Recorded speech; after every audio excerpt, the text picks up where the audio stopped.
From this video, you're going to be learning the following typical themes of the Jobava London. How to attack the Grunfeld setup by pushing the H-pawn early on in the game. How to use the bishop pair effectively after black defends with bishop d6 against our typical knight b5 jump. And at the end of the video, I'm going to show you how to refute the sideline with 1b6 according to my Chessable course.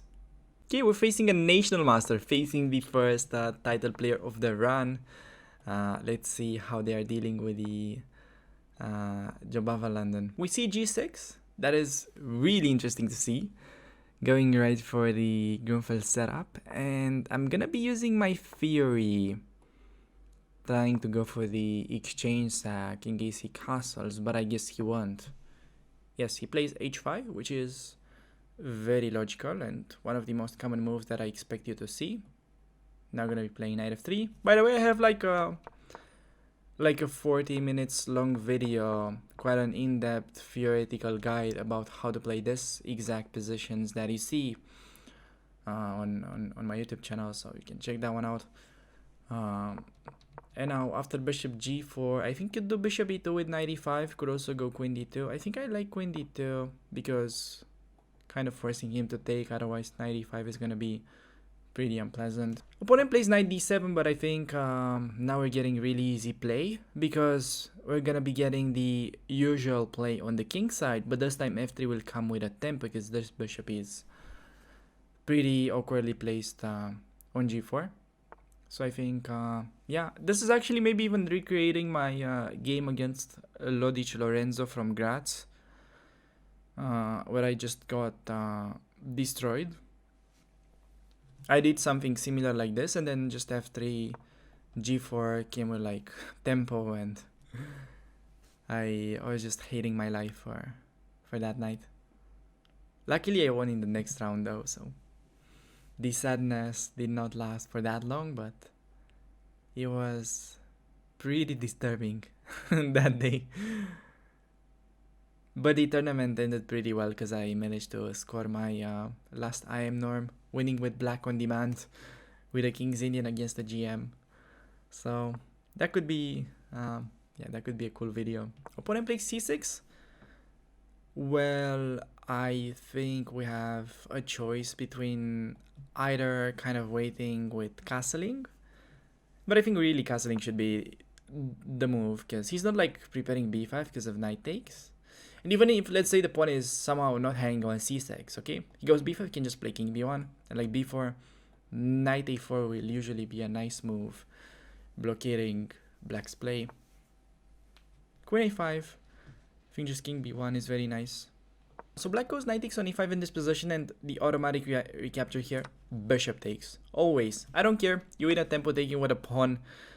What is the follow-up? You've got to think about it long term. We're gonna be keeping an eye on this bishop, and then the idea is to just go bishop e2 and then g4. That's just like kind of crashing.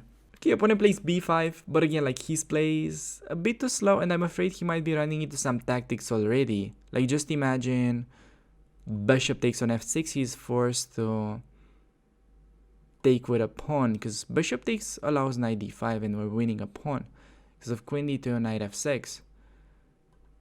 But I think if he manages to do that, it's okay for him. But maybe we have knight d5, queen d2, and then knight c7 check.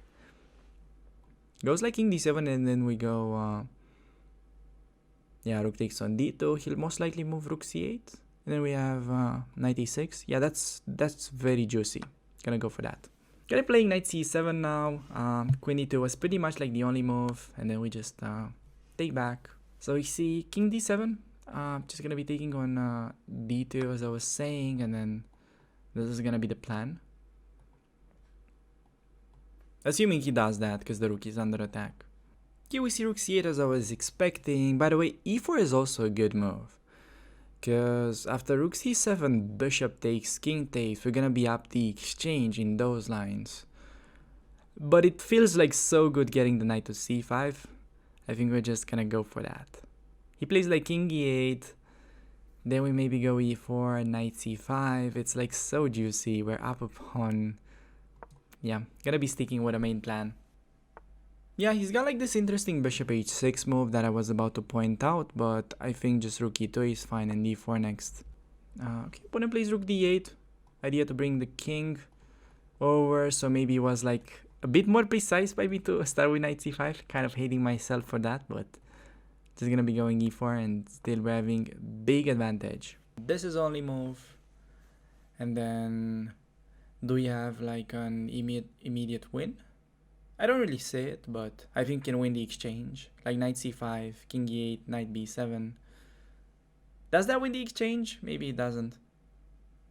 But at least we can like take on e6 and he's got an awful positional... positional position if that's a thing. He's got an awful position. Positionally speaking. You get the idea, okay? Gonna give this check. Yep. Again, like knight b7. I thought there's this, and yeah. That's why I took there. I was thinking about this idea. g3, knight d7. Bishop h3, knight e5, pawn takes. It's just winning, isn't it? We're collecting e6. Should be winning endgame. Okay, we've got to like speed up with us. I have to talk less and focus more on the conversion, but it's just like completely winning, I'm assuming. Okay, knight d7, no it's not, because he takes and he plays king f7. He goes c5. But I assume that's bad in view of bishop h3. Then we also managed to protect the first rank. I thought he was playing there, but now we can take. I might take on f6 next and play bishop d5 just to keep it simple, because I'm getting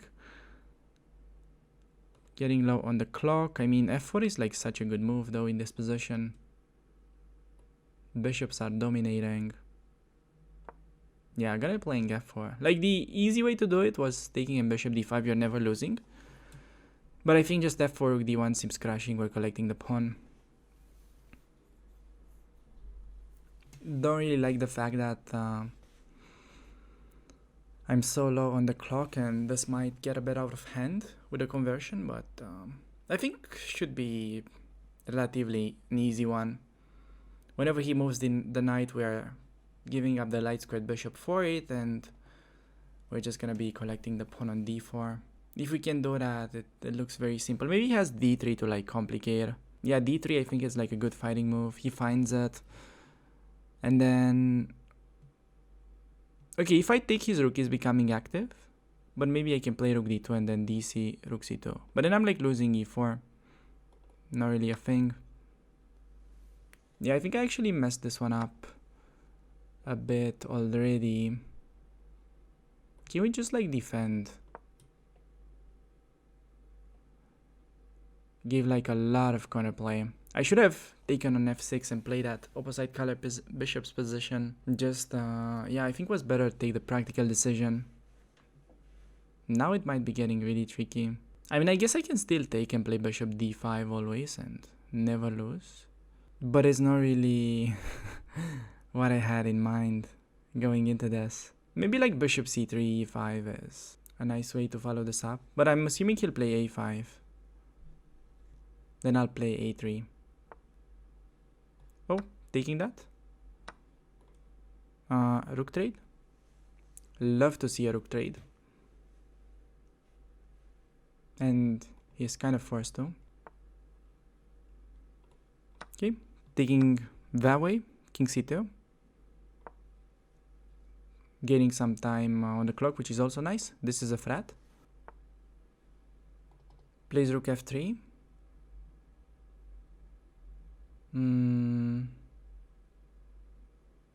Okay, I guess this is a useful move. Probably I'll have to play f5 at some point. Oh, he's got that. Okay, I've missed that. Whoops. King d2, king c3. Trying to like activate my king.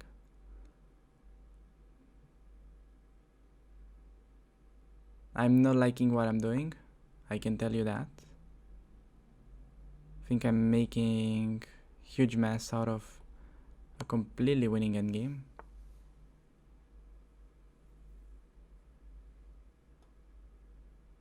Stopping rook e3.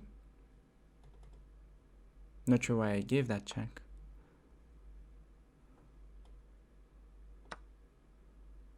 Sure, give me the pawn. I thought we could unpin. Ooh, he's got like a tactic. Gotta play b4.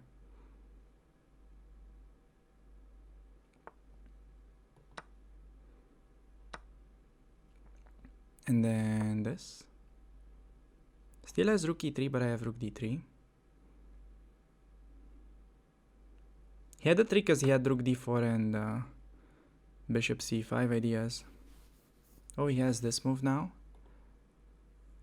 Gosh. Okay, I'll go there. Maybe he has king there.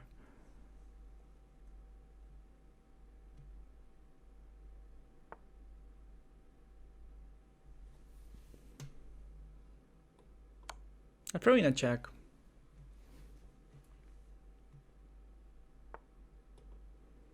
This game is super stressful. You just bishop. Check and king e4 I wanted.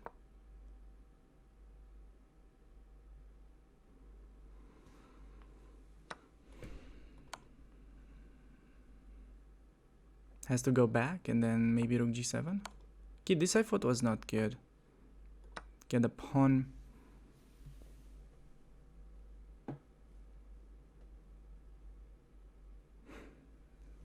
This is actually the most stressful game that I've ever played. But we can take that now for free.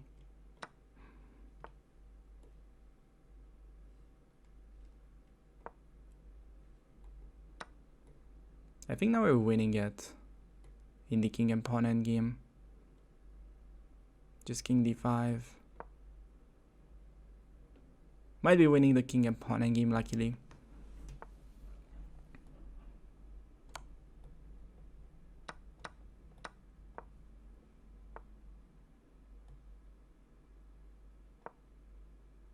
Yeah, a5 just taking with a king, I think. And now this is a book win.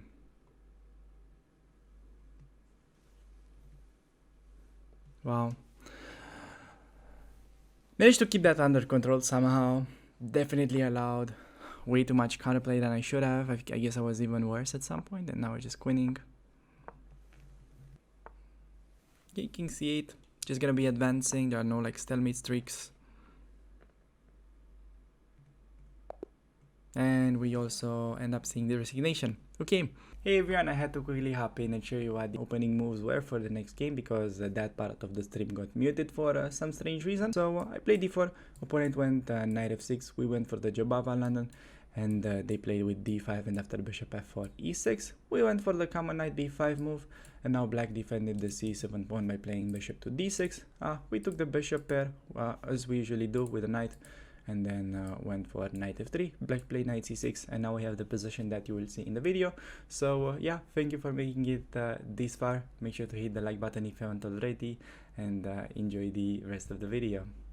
e3 is like a very natural move. I remember in my notes I had like a strange move order, maybe with like c3 in this position, can't really recall. I think I'm just gonna be playing the supernatural e3 and then pretty much take it from there. I think I had a previous game where one of my opponents played knight e4, and we've met that with knight e2. But now we see short castle, and yeah, I think we just continue with like bishop e2. That's pretty important because bishop d3 will allow all kinds of e5, e4 potentially in the future. So bishop belongs on e2, really important. Opponent playing rook e8, preparing this idea. I think we can pretty much just simply castle, and whenever they go e5, the engine would like bishop g5, I'm like pretty sure. Bishop g3 is also decent, but I would say closer to equal. So I think I'm just gonna be playing this move that is kind of a bit more active. And on e4, this is a good question. Where do we put the knight? Either on e1 or on d2. I think on like d2, because we're gonna be most likely breaking with c4. And against h6, I'm not gonna be just giving him the bishop for free. I'm just gonna be keeping the tension, and if he's like overextending with g5, that could backfire pretty badly. So just gonna leave that on the board. The bishop, keeping this pretty annoying pin, and then I think we're gonna be breaking with c4 most likely. A nice maneuver when the pawn is like already on c4. You could play like knight b1 and then get the knight to c3, from where it will put some additional pressure into the center. But okay, it wasn't really the case in this position. I just thought it's kind of useful to mention it. But looks like opponent is going hyper aggressive with g5. Just gonna be dropping the bishop to g3, and it's gonna be an interesting example, because we need to take advantage of that overextended kingside. I'm thinking about breaking with f3 at some point. Problem is it doesn't work immediately, because then we will have some issues with the pawn on e3. We see knight e7, preparing knight f5, I would say. I don't think we can like really stop that. And playing f3, not sure where that will prepare for it after like knight f5. So I think we'll just continue on the queen side with like c4. I've also considered this move, but I think we can at least play rook f8. So there's not much that we can gain with that, and yeah, just playing c4. Opponent playing knight f5, continuing in logical fashion. I think we can take there for sure. Could also take the time to maneuver. It's a bit slow indeed, but knight would be well placed there. The only other thing that I'm considering is taking, and after knight e5, I'm looking whether we have a way to put some pressure on this pawn on e4, but I can't really come up with an immediate way. Another interesting move is like queen b3, hitting this pawn, and bishop e6 kind of running into queen b7, I think. Then still rook b8, rook takes. We've got like rook d1. It's not that simple, but I think like queen b3 should be a good move here. Feels better than the slow knight b1. But I think it's kind of instructive to play knight b1, so I'm gonna go for it. We see dc, just gonna be taking with a bishop. There's not like much going on. And after d5, you can just play, I think bishop e2 is pretty common. Could also keep the bishop to like b3, from where it's keeping an eye on this pawn, but I think for the time being the bishop is kind of nicely placed on e2.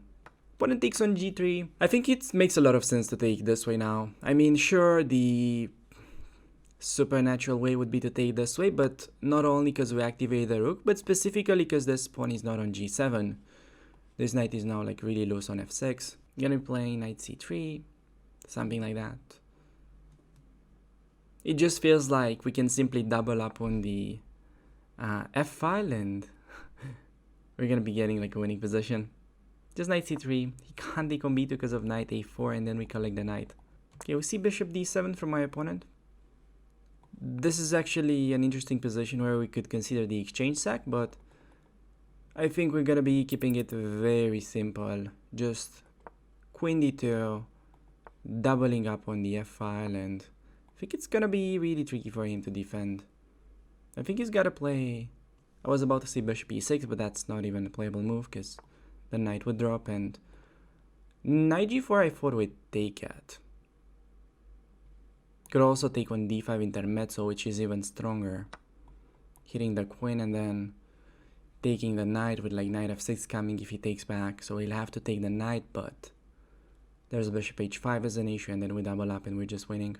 Queen d6. as expected, I think. Just taking, like queen d5. I thought bishop h5. Could also trade bishops. That is perfectly doable. I think we trade. I changed my mind. Not gonna play rook c1. Forget about that pawn. That was not good.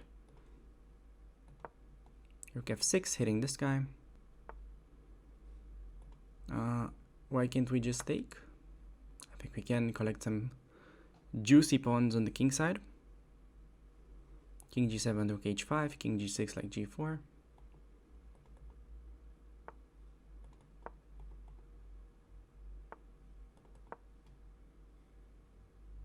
Rook's actually pretty good on h5. This game's getting like a bit messy. Wish I would have kept that smoother, but I think it's still like completely winning. There's like rook c6 just kind of crashing. Yeah, many ways. Just queen f2, I think. This is big threat, and then probably infiltrating with a rook. So he's gotta like, I don't know, play queen e6. Goes queen d5, but that's just bad because of rook coming over. And he's pretty much just dropping the queen, or he's getting mated on g5. So we do manage to get a game. I think even though he managed to like steal that pawn on a2, the position should have been objectively winning. Getting the white pieces, gonna playing d4 followed by knight c3. We see b6. Are we gonna do the Jobava thingy again? I guess we're just gonna be playing my chessable course against the sidelines. Yeah, no reason why not to. Just also showing you how to punish this sidelines, and after e6, I think we go bishop d3, bishop b4, knight g2. So we see knight f6 being played. I think we can go same knight e2. Again, don't go e5 because then that's just a horrible move of bishop takes on g2. And you have to know about c5. There's a very nice gambit with d5. That is pretty much the key to this setup, because black's desired break is this c5 move, and it's just like not really working against this. And I think this is giving black like a really rough time playing this b6 Owen defense, whatever it's called. It's still like played occasionally by strong players in blitz, like Firouzja plays it occasionally, but I think it should be very suffering. Just a3 now. Also, you can take back with a knight, gaining the bishop pair. And on bishop e7, I think we're in time with e5 now. Because like knight d5 can take and play knight f4. And then the queen's like already joining the attack. Yeah, I think when b6, it's called the Owen defense. And now there are many ways of playing this. I think queen g4 is like the supernatural one, hitting the pawn, and g6, h4, h5, queen g3, and big threat of taking there next.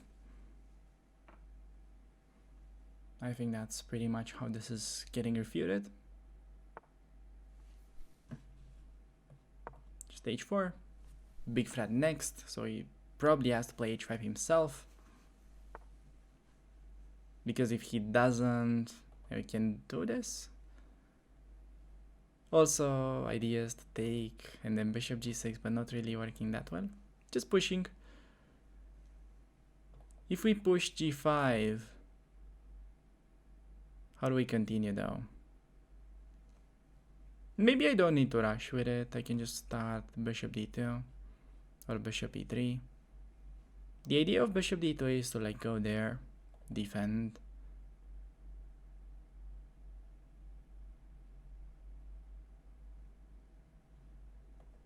Would have loved to go for the instant kill with h5, but I don't think it works that well. Might have to just play positional now, like this, and castling long myself. But we're like dominating both flanks of the board, so it's just a much better position.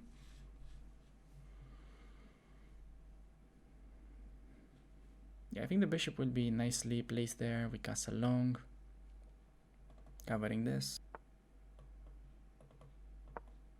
Just getting ourselves defended. This is next, and good luck finding a good square for this queen, because I don't see one. Place queen e7, but that will be a target after this kind of ideas. And yeah, I mean, if he has to play like queen c8, it's just like really ugly. But now he's just like losing tactically. Just pick up the pawn and then go back, I think. No need to go super deep with it. He'll play queen e8, but just go back. Yeah, just push it back.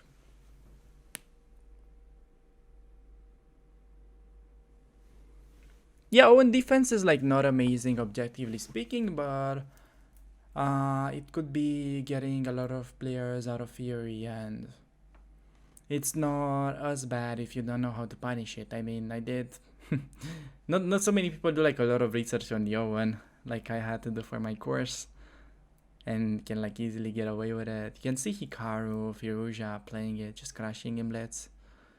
So with rook g8, just gonna be playing queen f3.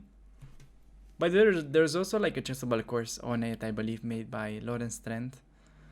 Someone actually asked me about a line that he's giving, and I'm not having it in the course. Forgot to update that. I'll need to make some time for that. With king b8 being played. Now I think I can just do that. Getting knight to the outpost. Could also just take, play rook d1. Maybe that's like easier. Activating the rook.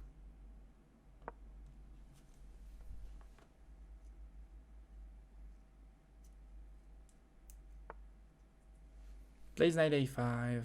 Just gonna be taking. He's gonna be having really ugly pawns. This is only move, but he's gonna be having issues defending the king side. I mean the queen side. Already this could be an annoying idea.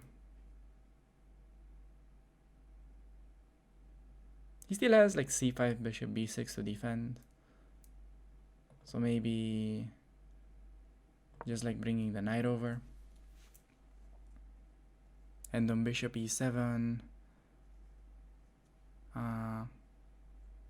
there should be something, I imagine.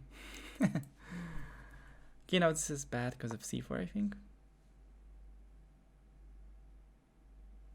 It's got queen b6. Still not so simple. Maybe I shouldn't relax, because this could be a mistake. Maybe he can still try to like survive. But c5 looks like such a good move, coming with tempo.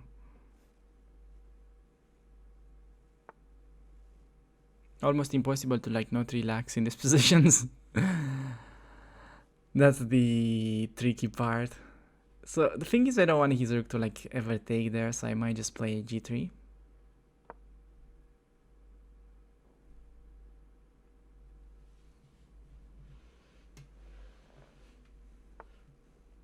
Bishop e7.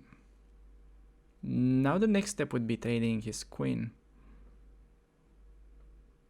Again, like anything wins, but I think this to like c3 is maybe simplest. Just queen c3. I mean, I still think like a caveman. Pretty much most of the time. But when I realize it's not working, I switch to something else. Or at least I try to. So once we see the queen trade, I think we're like quite happy getting into this endgames. He's most likely going to regain the pawn on c5, but I'm still having a much better structure on the king side. And on f6, I think can even take and play king c2, or perhaps knight f4, inviting a rook trade. This is though like the easy way to deal with it. Then like rook e1, hitting the pawn. Could throw in the check, but just rook e1 seems fine. And if he plays rook e8, I think we're going rook e4, and then f4, winning the pawn.